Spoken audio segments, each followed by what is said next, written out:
Brandon, oh, you should have started the recording after this. No, I'm just kidding. It's fine. I think I know this story already. So Brandon and I met in the car business. I came in as a salesperson to Mercedes-Benz, right?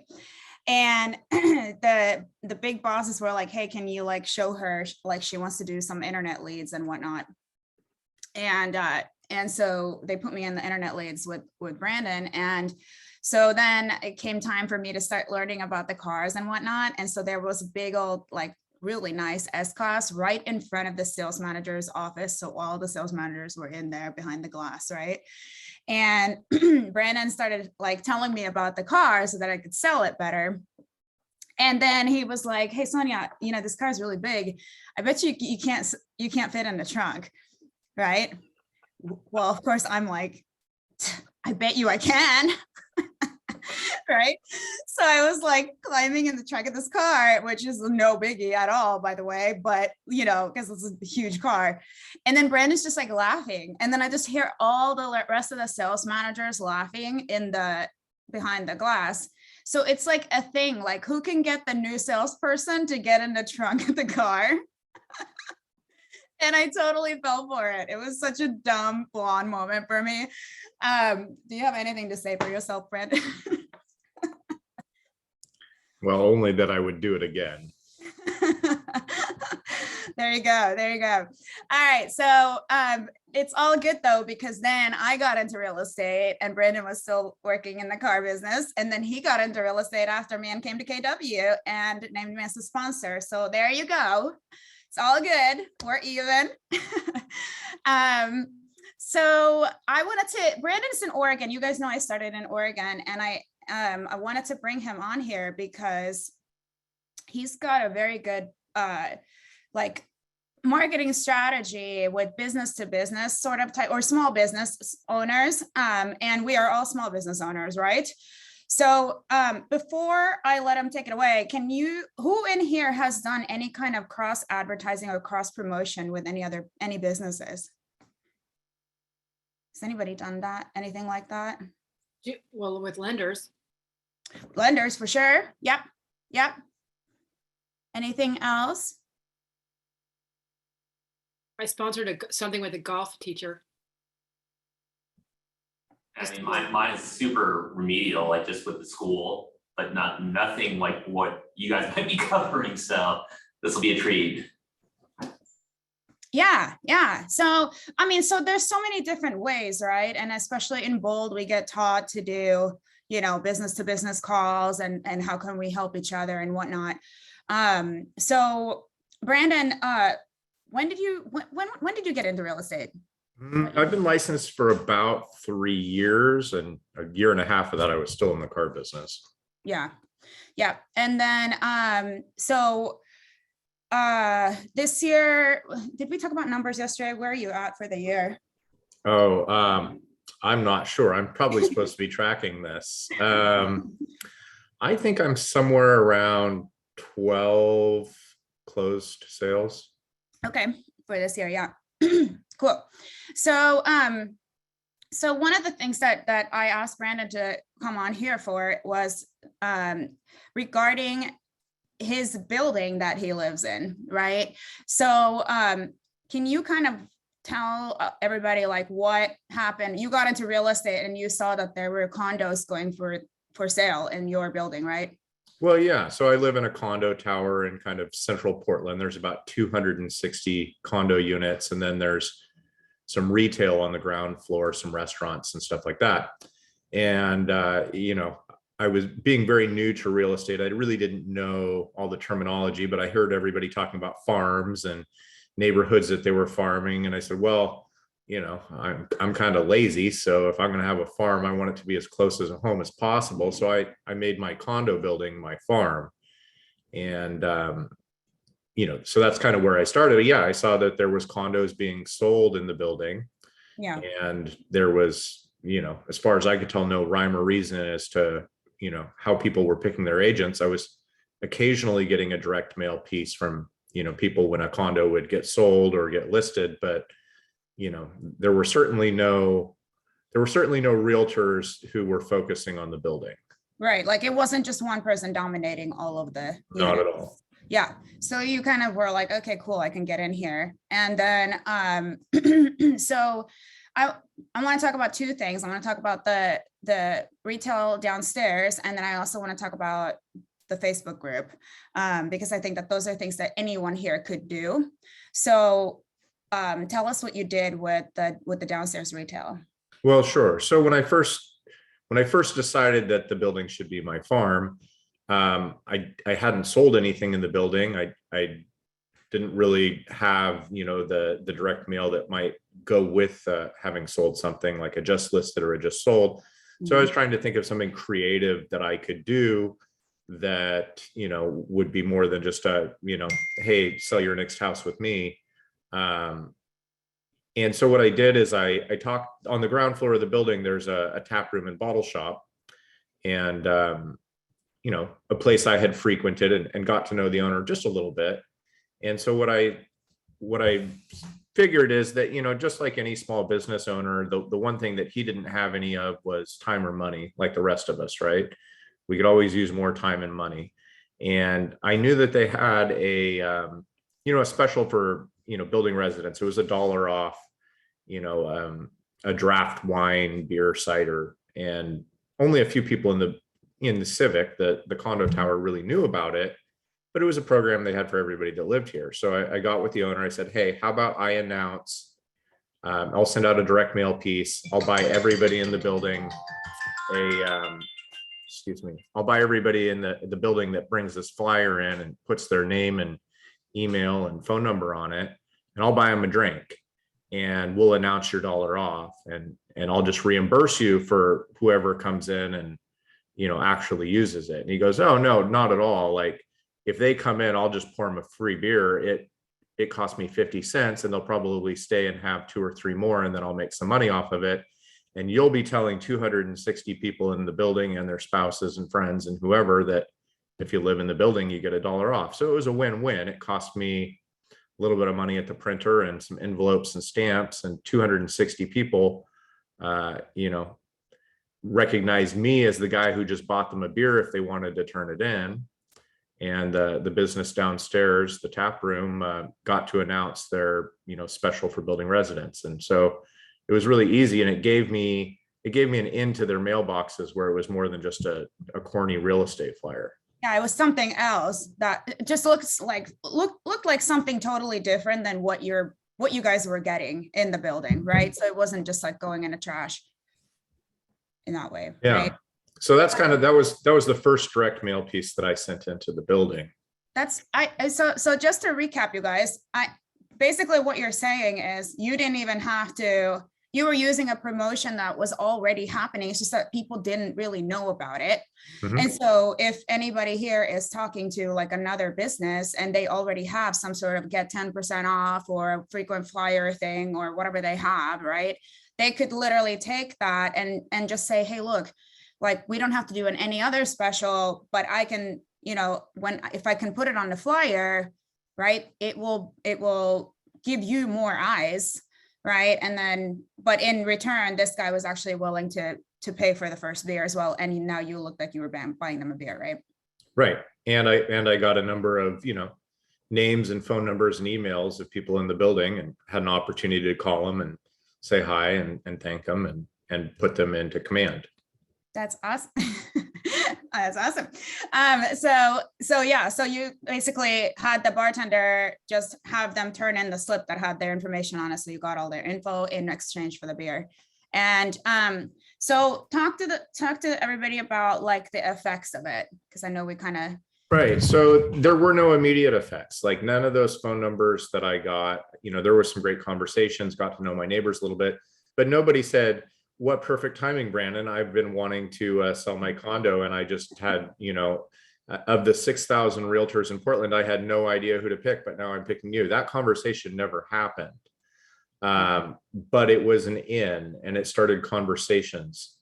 And it got me thinking about, what else can I do to, stay in front of these people? And I think that's kind of led to the Facebook group that Sonia hinted at. The building didn't have one. There really isn't a community website. We're all riding the same elevator shaft up and down. We all see each other, but there wasn't a real huge sense of community. There was no bulletin board in the lobby, nothing like that. So I created a Facebook group, and I sent out another direct mail piece with a URL and a QR code, and said, hey guys, it's the beginning of the pandemic. I'm sure there's people in the building that are going to need stuff, maybe elderly people we can buy groceries for, or maybe we can swap rolls of toilet paper when needed. And so I built a Facebook group, and I think we had 100 people join within about 2 weeks. Yeah.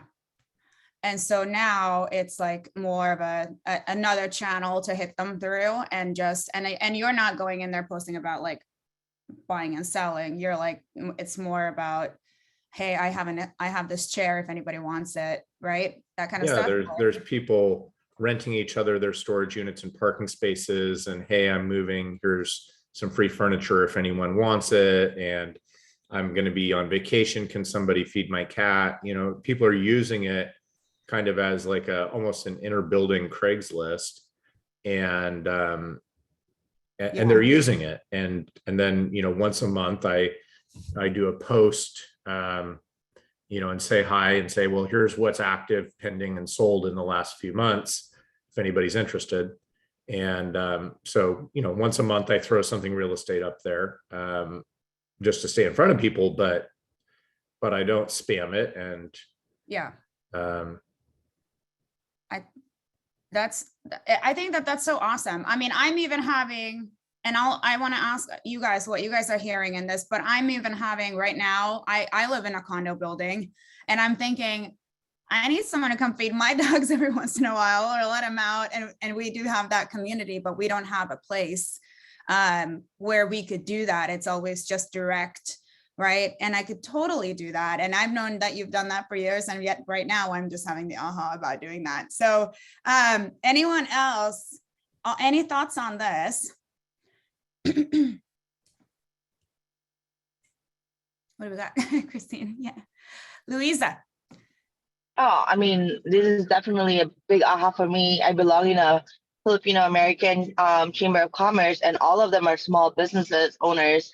And actually, one of them I've already befriended. Like, she opened up a coffee shop in Woodland Hills, and I did a little bit of marketing for her on Facebook, and she was so happy about it. And she's like, put your business card here, and I'm gonna promote you as you promote me, because you promoted me on Facebook. And so now that he's doing that, I'm actually gonna contact her and kind of do something like that, introduce her business to Woodland Hills, and kind of do like a little coupon. Yeah. I know one of our agents before, he works in a restaurant, and he was actually doing something like that with like $50 off, and he was friends with the manager, and the manager was willing to do it for like that the restaurant was gonna cover $25 of it. So I'm definitely gonna contact everyone that's on the Chamber of Commerce and kind of see if we can do something like that together with, and I'll be doing the postcards. So thank you for that idea. Yeah. That's awesome. Yeah. So, I mean, as far as a farm goes, it can be a physical farm, like a building or an area, but it can also be a people farm, like the Filipino American community or the Chamber of Commerce farm, right? So who is your farm, right? Think about who your farm is, who are your people? I always tell this story, but we have an agent who gets all of her business from her 2 Pomeranians, because she goes to every single Pomeranian show, meetup, parade, dog yappy hour, whatever it is. And like the conversation is just so much warmer when you already have a little bit to go off of, right? So if it's always like the 7th no, that then turns into a yes, you're just a little closer to that yes, because they just don't have to be afraid of the unknown, right? So much closer. Anything else? Calabasas, Philip, you have anything to add? I was just going to say that the organization called Alignable, which is an online that, share their small business profiles. They Mm. do. And, it's a great place to find just about anybody. Real Alignable. estate alignable. Yeah. So that you could, the concept is that you could align people's offerings. I can find attorneys, I can find dentists, I can find accountants, people. Right. And the good thing about that is that a lot of these people that are have like review comments, and they have people who are prior customers, their recommendations as to what these Yeah. people, how good they are at doing it. So it's a good place to get names. Yeah, yeah. I did not know about Alignable, but I mean, we all have people. Heather is on here. I don't know if you can talk, Heather, but I mean, Heather's husband is in a moving business, and I always think of him whenever, like, he's moving my current clients right now. And they do cross, I know you guys do cross promotion, obviously. So, whoever it is, it could be such a, anything, right? Brandon, have you done any other business to business stuff? Well, let's see. We did another mailing. There's also a pizza place on the ground floor that has a similar program. It's $1 off for a slice. So we did one for that as well. Other business to business. Well, I guess just like, referral business, the normal stuff, referrals with lenders and, things like that. But you have to remember that, with lenders, you're not the only realtor they're working with, right? You might get something someday, but you're getting a slice of the pie, not the whole thing. So, my thinking is, try to find people that, maybe know one or two other realtors that they're referring to, and not, 1,000. Yeah. Yeah. Anyone else done anything that has worked for you in terms of business to business?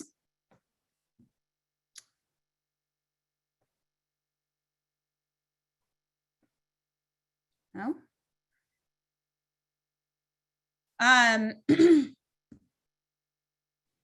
There's so many opportunities out there, right? So if you guys are going to attend Bold, I don't know who's going to Bold this time around. Yay, Louisa, Philip, awesome, Christine, whoop, whoop. Very cool. So in Bold, I actually love that new business to business focus that they have. There's a great section on that in there, and they give you the scripts. They teach you how you can actually call your business friends and business owners that and just see like what you can do and how you can actually just go start visiting them. In fact, Jason Abrams teaches this even with like luxury, and one of the best ways to get long-term clients, and goes to what Kim was saying, finding the accountants, the CPAs, people who manage other people's wealth, right? And attorneys. And if you can have like 5 of those people in your pocket, you can really, it's totally like what Brandon was saying, totally different than from the lender relationship, obviously, because it can go a lot deeper. But he teaches that, if you guys haven't seen it, I'll take a look if I can find the video, but some of you may have heard the Jason Abrams spiel on this, but he was saying like, just call someone and say like, hey, I'm really interested in, your CPA business. I see that you do a lot of business in our town. I was wondering if you have 15 minutes for me one day just to come and hear about what you do. And then you just go like, when did you get started? And and then 15 minutes, you go, okay, great. Thank you so much for meeting with me. I'm so happy. I'm going to go. Right. And then he said that what he did is he will always look around their office, like not even bring up real estate, but look around their office and just find something that they like. So like one guy had like, I don't know, ponies or something as trophies or something, I don't know, on the shelf about horses. And he ended up going to a magazine store right after. And he went and found a magazine that was that particular interest and would look through the articles and circle one. And then he would mail it to them like a couple of days later with a thank you note and say, hey, thank you so much for meeting with me on Monday. I saw this article, thought of you because I saw your stuff in your office. Let me know what you think. Hope to connect soon or something like that. And then he would just sign Jason, like not his info, no nothing or whatever, or Jason and a phone number. And then the guy would be like, who the heck is Jason? Like, I don't remember a Jason. I don't even know this Jason. And then he would call him like the next day or whenever he knew that the package had gotten there and be like, hey, it's Jason. We met on Monday. Did you get my magazine article? What did you think? Blah, blah, blah. And just like start having like relationships. And I get that that's a really extreme version of that. But like there's in Bold, there's also a couple of really cool tricks that they teach you. But there's so much opportunity, I think, in business to business. Anyone else on this, Brandon? Well, I'll just mention that, when I first sent out that flyer, and bought everybody a beer, the effects were not immediate, Yeah. but they did happen. And for people who think that farming is, ho hum, maybe it doesn't work. I mean, we're almost to June and I have 6 listings in the building so far this year. So we're tracking 12 listings, which Yeah. you could build your entire business around just one condo building. Totally. I think that that's so cool. I was thinking of all my friends who live in like the Marina Del Rey area and those buildings there. There's a ton of retail spaces below them. Like Louisa was saying, think of your local coffee shops, and any other business owners. In fact, my favorite thing is the yellow book exercise, the yellow pages exercise in Bold, right? Where you go through and you write everybody's name down who you know in whatever field. And then you start building those relationships again. Emilio, what's up, Mamba? Hey, good morning, everybody. Good morning, Brandon. Appreciate all the info. I had a question for Brandon, if that's okay. Is Yeah. the Q&A time yet, or? Please. All right, awesome. So you mentioned the drops that you did in the building weren't immediate. Your follow-up obviously goes into command, and then what was the time frame from the time that you dropped to the time that you started having conversations for listings or actual transactions? Good question. So I think from the first mailer that went out to the first listing was maybe 3 to 4 months. And, I think there was maybe 2 mailings that went out before I started getting phone calls. And, sometimes those phone calls happen, several months before someone's actually ready to throw their condo on the market. But a lot of it, were conversations like, hey, we have a renter, they're going to be there for 6 more months, but we're really thinking of selling when they're out, stuff like that. So I think, it all started, I think maybe 2.5, 3 years ago, not long after I got licensed. And I think I've sold, including the buy sells or the sell buys, probably 15 transactions now that started with this farm. From the building? Yeah. Yeah. And it's been Awesome. gradually going up. So, I mean, that's pretty quick, but that's I think that size of a farm that's a pretty intense little farm, like 240 units. I think most people that I speak with in the LA area, they say that, a farm, I mean, you guys tell me what you've heard, but some of the people that have been farming around here a long time that I know of, they always say, pick a farm of 500 to 800 names or doors, right?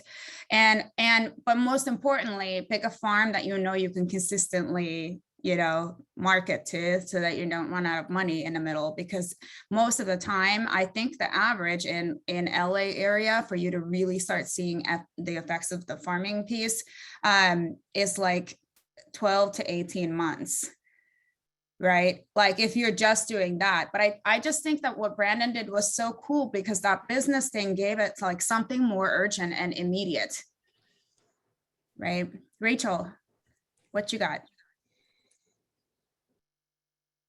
Oh, I thought she unmuted herself. Yes, right. Because there was something that was like more immediate, I think, right? That whole like, hey, go get a beer on me. And it's right there, right? Like something that's convenient for those people around there. I think that that's really helpful when you know like what your own things are. Like for me, if I never get any mail, for example, from any of the laundry or the dry cleaning places around me. And I would love to get mail from them because I want to know where the promotions are. So like in my head, I'm thinking, I bet you some other people in my building would probably want that too. And so now I could go there and do a deal with them, right? Or any kind of whatever services you want, right? Yeah, so we are almost at the bottom of the hour, so to speak. Anything else? Thanks for that question. Anyone else have any thoughts on this? Victoria? We can't hear you. Anybody else? Can't hear Victoria. Thanks so much, Brandon. This is really, sometimes it seems like something so simple that we don't think about it. Like I think a lot of the success that you had, because it was so quickly, because like what you said, Sonia, about usually farms take a longer time, is that he's physically there. Like they probably see your face, they know who you are. So places like we think of, maybe our gym or whatever. I know one of the gyms that I go to is offering a free class for all of your friends, and they're doing a drawing for it. And I know for a fact, if I go over there, and I already had one conversation like, hey, can I do that? Like, can I get, because out of those 30 people that are going to come or whatever, maybe someone's going to sign up. So they're totally cool with that. But I think that because they see your face, they see you in the elevator, kind of reminds me of a Seinfeld show, but, see you at the mailbox or something. So I think that's really good that we all concentrate on places that we go, like people that know our face. Yeah. Yeah. That was really great. I really appreciate it. Thank you. This is a great Kelebrities, whatever it's called, morning mic. No, my pleasure. Hey, Yeah. this is Vicky or Victoria. Sorry, I was on mute on my phone. No worries. I was curious. So, how did you capture their information after you sent out this free beer thing? Well, what I had them do is I left a place on the flyer for them to put their, name, phone number, email, and unit number, and then, had an agreement with the bottle shop that if they were going to give them a free beer, that they needed to put their information on there. And I just had them leave it down at the counter at the tap room, and then I picked them up once a week. Got it. Okay, cool. And really, it was less about collecting information because I was able to get most of that from the title company anyway. It was more about, having an excuse to get in front of people and having them associate me with, beer, with a free drink. Yay. Yeah. Okay. Yeah. I mean, I think if you ask for information, it's a little warmer of a conversation to call them, right? Than just getting it from the title company. Like, so yeah, I think it's so simple. Keep it simple. And then obviously put them on those follow-up plans, smart plans, make sure you keep the conversation going. And that should give you, an idea. But yeah, figure out where you are already. And then I think, just to add real quick to Christine, not only was he physically there, but then he was hitting, it's like agents in a market center, right? Not everybody communicates the same way. So it's helpful to have all those different ways. So he was getting the face out there through the mailer, but then there was the Facebook group, right? And then the elevator and the mailbox room and the tap room. So killer combo, I would say. Anyway, you guys, make it a powerful Friday. Thank you, Brandon, for being here. And hold on, everyone. If you have people moving to Portland, you can send them over Brandon's way, right? Certainly, yeah. I'll take good care of them anywhere really within about an hour of Portland, whether it's residential or commercial. Yep. Awesome, you guys. And now you have some people to send your California deals to. So talk to us and make it a powerful weekend, you guys. Go out there, go make some connections, talk to a business owner, talk to a friend of yours today that owns a business, see what you can do. and let's go kill it. All right, guys. Thanks so much, Thank everybody. you. Have a great Bye, weekend. guys.